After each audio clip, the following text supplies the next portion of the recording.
On a quiet evening in the neighborhood of Bay Ridge, Brooklyn, a woman receives a package out of the blue and opens it. What seemed to be a regular package suddenly turned into a deadly explosion, killing the woman. Little did people know this would only be the start to a serial bomber, terrorizing the state of New York and sending out bombs to unsuspecting residents. Due to the nature of the bombs they sent out, this serial bomber was dubbed the Zip Gun Bomber.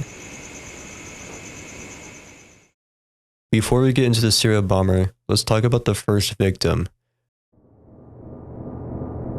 Joanne Kipp was born on December 4th, 1927 in Brooklyn, New York, and had a very quiet life up until her death. Her husband, Howard, owned a marine engineering business, while Kipp worked for the Board of Education in the local high school. Kipp was very active in the community. She volunteered to work in an outpost for the South Beach Psychiatric Center. She was a treasurer for the Bay Ridge Community Council, a local nonprofit organization that promoted the neighborhood, and was even running for vice president and was expected to win. The Kipps had two children, 33-year-old Doreen, who went on to live in Connecticut, and 20-year-old Craig, who lived just a few blocks away from the parents. On the evening of May 7th, 1982, Joanne Kipp left work early at 4 p.m. to spend Mother's Day by going out of town to Lake Hayward, Connecticut. When Kipp arrived home, she went to her kitchen to open her mail when she noticed a package addressed to her. Curious, Kipp unwrapped the package. During this time, Howard arrived home as Kipp was unwrapping the package. Inside the package was a cookbook titled The Quick and Delicious Gourmet Cookbook. Although Kipp wasn't expecting to receive a cookbook, she wasn't surprised since she loved to cook and believed it was an early Mother's Day gift. However, when Kipp opened the book, instead of pages filled with recipes, there was a homemade explosive and immediately shot out 3 bullets, one striking a wall and the other 2 hitting her abdomen, and suffered burns to her chest and hands. During all of this, Howard was underneath the kitchen window in the driveway when he heard the explosive go off.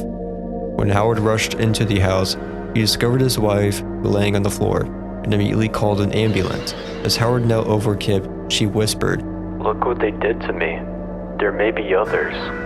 Joanne Kipp was rushed to Lutheran Hospital, but doctors were too late as Joanne Kipp died on the operating table at around 7:45 p.m., 3.5 hours after she opened her mail.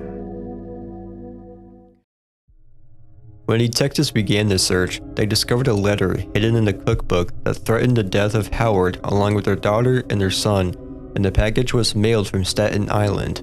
Despite this, Craig Kipp became a suspect in the murder of Joanne Kipp.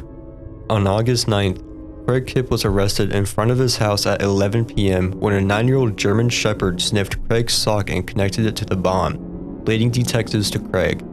According to authorities, Craig had a lot of hatred for his mother for some reason. However, his father denied these allegations and said, "I know in my heart that my son is innocent. I'm behind him 100%. Craig briefly worked at his father's business, which included working with electrical wiring. When Craig supposedly lost the job, it might have caused him some anger towards his parents, but it doesn't explain why his mom. Craig was taken to court and was given a $500,000 bail, and his father said he would post his $100,000 house as bond and would get the rest of the money later. The thing is, there are some issues with Craig being a suspect. Craig had never been in trouble in his entire life, and according to a neighbor for Kipp and his mother, Angela Pissarra, claimed they never heard any loud arguing and never ran away, as far as Angela knew. Howard also claimed that Craig never got fired from his business. He left because Craig couldn't understand the wiring. The graphologist also believed the handwriting on the letter belonged to Craig, but other handwriting analysts believed they were wrong and didn't match. Craig also refused to take a lie detector test, which police believed to be further evidence that he's guilty. The police, however, couldn't find enough evidence to connect Craig to the murder of his mother, so charges dropped and the family was able to move on from this horrific murder. After this attack, the killer wouldn't strike again until 11 years later in 1993. 68-year-old Anthony Linza was out on vacation with his wife Connie. Anthony was a retired sanitation worker from Staten Island, and the two in October decided to go on vacation to Pike County in Pennsylvania, along with their children and grandchildren, bringing them the mail from a week ago. On October 15th, Anthony opened his mail while his relatives were around watching. One of the packages caught his attention, a bulky package wrapped in brown paper addressed to him. Inside the package was a blue velvet coin box. However, Anthony would accidentally open the coin box upside down, which would end up saving his life, little did he know. When Anthony opened the box, 3 bullets shot out into different directions. Anthony, his wife Connie, along with their 11-year-old granddaughter, Lisa, were hit by flying debris. Thankfully, nobody was seriously hurt from this explosion. Police immediately noticed a striking similarity to Joanne's package. The bomb was the exact same, and the labeling on the package had a similar typeface to Joanne's package. However, police couldn't find a culprit, and this killer would continue on with the spree 6 months later. Alice Caswell was a 75-year-old lady who'd been living inside their home for 25 years along with her husband, Norman, but unfortunately passed away 6 years before this incident. On April 5th, 1994, at around 1:20 p.m., Alice's postman dropped off a package that was addressed to Alice's brother, Richard McGarrell, a retired agent who worked at Newark Airport. However, Richard was currently living in New Jersey and has been for 20 years, but every now and then, Alice would receive his mail. When Alice receives mail for her brother, she would open it and would either throw it away or mail it to her brother. However, this one was different. Minutes after receiving the package, Alice opens up the package and it immediately explodes in her face, sending a bullet to her abdomen. Alice immediately wanders outside to a nearby neighbor's house, where they called an ambulance. Alice was rushed to Kings County Hospital Center, where she was able to recover miraculously.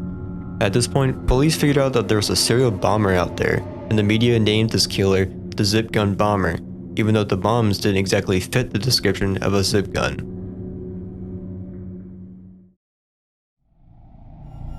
A man named Harold Orsby received a package a few weeks after Alice received her package. However, Harold has been following up on the news about the serial bomber and became suspicious of the package. When Harold's family received an unexpected package, Harold immediately called the authorities, believing the package was a bomb, which his suspicions were right. When police took over the package, they confirmed that there was a bomb inside. However, no other details emerged from this incident to, quote, prevent false confessions from taking place. On May 18, 1994, in the early morning hours, Gary and Joanne Dykeman were suddenly awakened by an explosion. The explosion came from inside their house, while thankfully not harming anyone, did destroy a vehicle. The victims, Gary and Joanne, were part of a publishing company, which a man named Luis Coppola was previously a part of. Luis Coppola was a former firearm instructor and former U.S. Customs officer who was now a suspect for the case. Members of the ATF, Bureau of Alcohol, the Bureau of Tobacco, and Bureau of Firearms, as well as U.S. postal inspectors and detectives from the New York Police Department, began focusing on Luis as a possible suspect. 2 days after the explosion at Gary and Joanne's house, police searched Luis's household and discovered several pieces of bomb-making equipment like machinery, black powder, etc. Police also discovered a book named The Anarchist's Cookbook, a book containing instructions for the manufacturing of explosives and manufacturing drugs, etc. The most damning piece of evidence was newspaper clippings about the explosive that seriously injured Alice Caswell. Luis Coppola was eventually arrested and faced charges for the explosion that occurred near Gary and Joanne, but was cleared for the mail bombing spree due to lack of evidence of him being the zip gun bomber, and Luis was never seen as a suspect in the case again.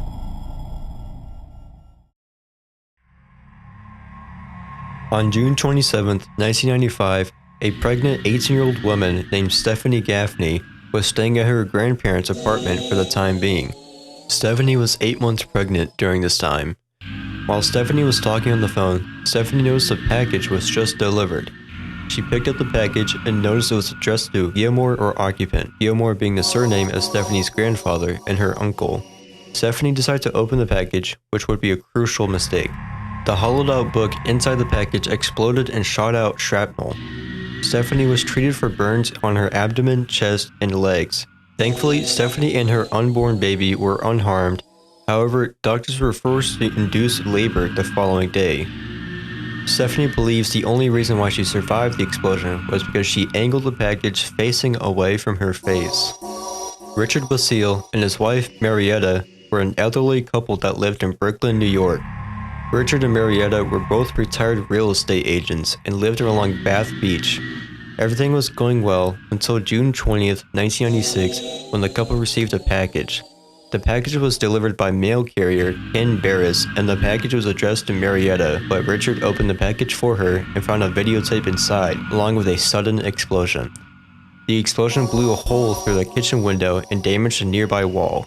After hearing the explosion, Ken Barris rushed into the household to help, but found Richard Basile and Marietta unharmed from the blast, and Richard somehow managed to avoid all three firing bullets.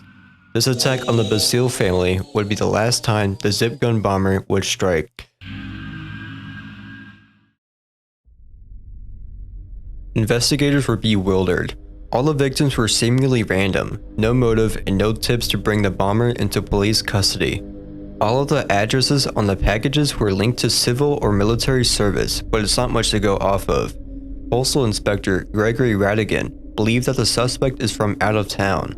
The problem is, New Yorkers are straightforward. If they have a score to settle, they'll throw a bomb through your window or put a gun right in your face.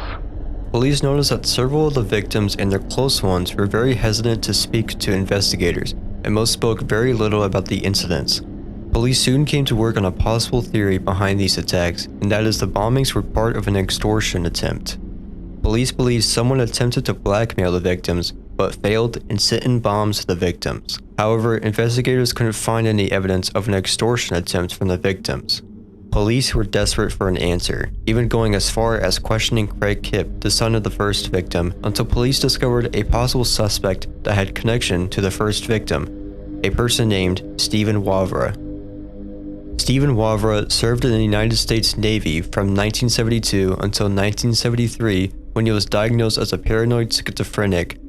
After leaving the Navy, Wavra began getting in trouble with the law, including crimes like possession of poisoned liquids, making bomb threats against postal facilities, assaulting a military officer, and twice caught making devices similar to the ones made by the zip gun bomber, and was detained by law enforcement shortly after a bombing. Rightfully so, police began growing suspicious of Wavra.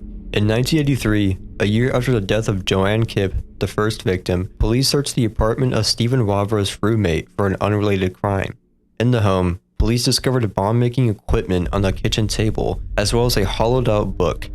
After this discovery, Wavra claimed responsibility for the book and bomb equipment. It was soon discovered that Wavra's guidance counselor at Dagger Heights Junior High School was none other than Joanne Kipp. Wavra was held back from this high school twice, so it's possible that Wavra held hatred for Joanne Kipp after this. However, Wavra denies this, giving an alibi saying he was in prison at the time of her murder, which was later confirmed to be true. After this, Wavra fell off investigators' radar, but some investigators believe that Wavra had an accomplice to send the mail to Joanne Kipp, like his roommate. However, investigators didn't have any evidence to back this up, but they still remained suspicious of Wavra. Over a decade later, in 1995, Wavra gained the police's attention when Wavra sent out a 250-page manifesto to multiple federal courthouses. When Wavra was arrested, police found a hollowed-out book containing X-Acto knives on him, as well as 4 .22 caliber rifle shells, which was illegal to possess as an ex-felon. Investigators eventually found a connection, not with Wavra, but with his roommate, who shared the same pharmacist with each of the victims, the only connection linking them to any of the victims. This was the only connection the investigators had with Wavra and the bombing victims, which, to be fair, isn't very strong. However, investigators fully believe that Stephen Wavra had something to do with the bombings, or knew more than he was letting on. John Tarangello, a retired investigator who worked on the case, stated, "It always came back to the two of them, consistently. There was always a common denominator between them and the victims, whether it was a pharmacy, the neighborhood, the hollowed-out cookbook. There was a record of Wavra's roommate in the computer of each of the victims' local pharmacies. We could never figure it out." Despite all of this, Wavra nor his roommate was never charged with any of the killings. However, Wavra was later sentenced to 90 months for being in possession of ammunition while being a convicted felon, and was released in March of 2005 and continues to deny any involvement in being the zip gun bomber. Police still know nothing about this bomber. They don't have a motive, no connection between the victims, and never made contact with the media. Still to this day, no other suspect has come out on being the zip gun bomber, and the case has remained cold to this day.